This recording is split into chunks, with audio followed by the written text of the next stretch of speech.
저도 뭐 사실 발사체 처음 만들어서 할 때는 우리가 만든 게 정말 날아갈까 이제 이런 의문도 많이 가졌고 다 성공을 했습니다. 그때 들었던 생각은 계획을 잘 잡으면 우리나라는 다 할 수 있구나. 달 탐사도 해낼 걸로 믿습니다. 한국항공우주연구원은 항공우주 분야의 국가 전문 연구기관으로 설정이 되어 있습니다. 그래서 국가적으로 필요한 이제 항공우주 분야 업무들을 담당을 하고 있고, 대표적으로는 이제 항공, 위성, 발사체 크게 세 가지 분야의 연구를 지금까지 수행을 하고 있습니다.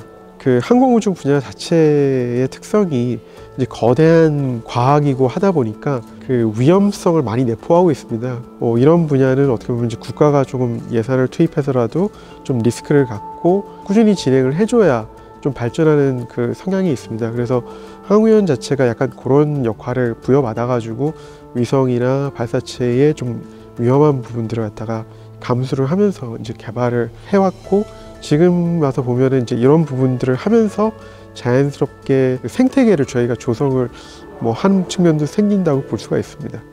그럼 발사체의 각 구성품들을 이제 개발을 하다 보면은 업체들이 다 전혀 개발하지 않은 부분들이 많습니다. 그러다 보니까 업체들을 발굴을 해내는 측면도 있고 새로운 기술도 도입하는 측면도 있으면서 이제 같이 약간 좀 성장하는 부분이 있었습니다. 우선은 기본 산업체의 역량이 준비가 돼 있어야 되고, 그 위에 우주 쪽에 적합한 이제 조건을 주면서 한 단계 좀 높아졌다고 볼 수가 있을 것 같습니다. 그래서 발사체에 맞는 구성품을 만드는 업체가 사실 전 세계적으로 그렇게 많지는 않고요. 그런 업체들을 누리호 사업을 통해서 한 번에 이제 좀 확보를 했다라고 볼 수가 있을 것 같습니다. 그래서 지금은 오히려 이제 산업체들을 묶어가지고 독자적으로도 개발을 할 수 있는 단계에 진입하고 있는 정도라고 볼 수가 있을 것 같습니다. 그 옛날에 무슨 유럽에서 신대륙을 찾아서 배를 타고 미국이라는 땅을 발견을 했다고 치면은 지금은 이제 배를 만드는 형태인데, 거기 도착해서는 시작을 해야 되는데 모든 게 다 가능하거든요. 집부터 지어야 되고 여러 가지 하는 걸 다 해야 되기 때문에 우주로 막 진출을 해가지고 우주 공간성에서 할 수 있는 산업들이, 다양한 산업들이 나올 수가 있고, 향후에 달에 가게 되고 한다고 하면은 달에서 자원 채취도 가능하고 이런 부분도 있고, 이제 우주를 이제 상업적인 용도로 또는 관광 용도로 이렇게 쓴다든지 이런 분야도 있기 때문에 전체 산업에서 앞에 우주자만 붙이면 다 가능할 수도 있지 않을까. 우주에서의 그러면은 침대는 어떻게 할 건지, 우주에서 의자나 어떻게 할 건지, 식료품은 어떻게 할 건지, 이런 부분들이 다 고려가 돼야 됩니다. 그러니까 사람이 올라가기 시작하면은 그 사람한테 필요한 모든 부분이 다 우주에서 또 필요하기 때문에 그런 쪽의 산업이 발전할 가능성이 있다. 차세대 발사체는 이제 어떻게 보면 누리호 후속으로 만들어지는 발사체입니다. 그래서 누리호는 어떻게 보면 국내 최초의 발사체로, 그러니까 국산화된 우리의 독자적인 발사체라고 볼 수가 있고, 차세대 발사체는 이 경험을 토대로 우리나라에서 향후 2030년부터 40년 사이에 그 위성 발사 수요나 이런 수요들을 갖다가 1차적으로 국내 수요들을 갖다가 다 충족을 하자. 근데 이제 그러면서 국내 수요가 어느 정도가 필요한지 보면은 지금 누리호 갖고는 조금 이제 작다.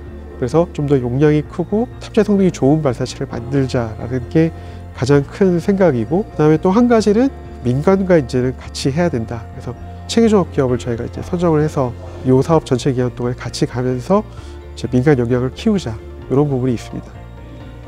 각각 분야에서 어떻게 보면은 이제 어려움들이 좀 있어가지고요. 각 분야에서, 그러니까 엔진 같으면은 이제 불을 붙이면은 꾸준하게 잘 타야 되는데 불안정성이 발생을 해서 엔진이 흔들리거나 하면은 폭발할 수도 있고 하기 때문에 이제 바로 종료를 시켜야 되거든요. 그래서 또 뭐가 잘못됐든지 다시 한번 보면서 그 안에 그러면 이제 분사기 구조들을 바꿔가면서 계속 시험을 해가지고 결국은 안정적으로 이제 연소를 할 수 있게 하는 과정들이 좀 있었습니다. 이러한 분야뿐만 아니라 각각의 분야들도 마찬가지로 연구 개발이다 보니까 생각한 대로 해보고 안 되면 다시 또 고치고, 이런 과정들의 누적 결과라고 볼 수가 있습니다.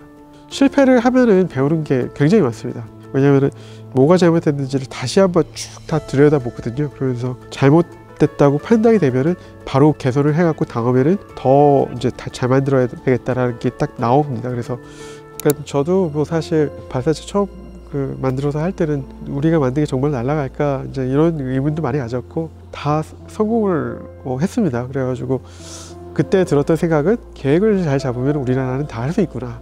이런 생각이 많이 들고 달 탐사도 해낼 걸로 믿습니다. 뭐 32년을 조금 벗어날 수는 있지만 결국 해내지 않을까 이렇게 생각이 듭니다. 계획은 다 수립이 돼 있고 지금 맡고 있는 분야는 어떻게 보면 발사체를 만드는 분야이기 때문에 달 착륙선 분야는 또 따로 있습니다. 그래서 제가 하는 역할은 요거를 잘 띄워서 달로 보내는 것까지가 제 역할이고 달에 가서는 착륙하는 건 또 다른 분야에서 준비를 할 예정입니다. 그래서 이 부분의 문제가 없도록 하여튼 개발하는 게 현재는 목표입니다.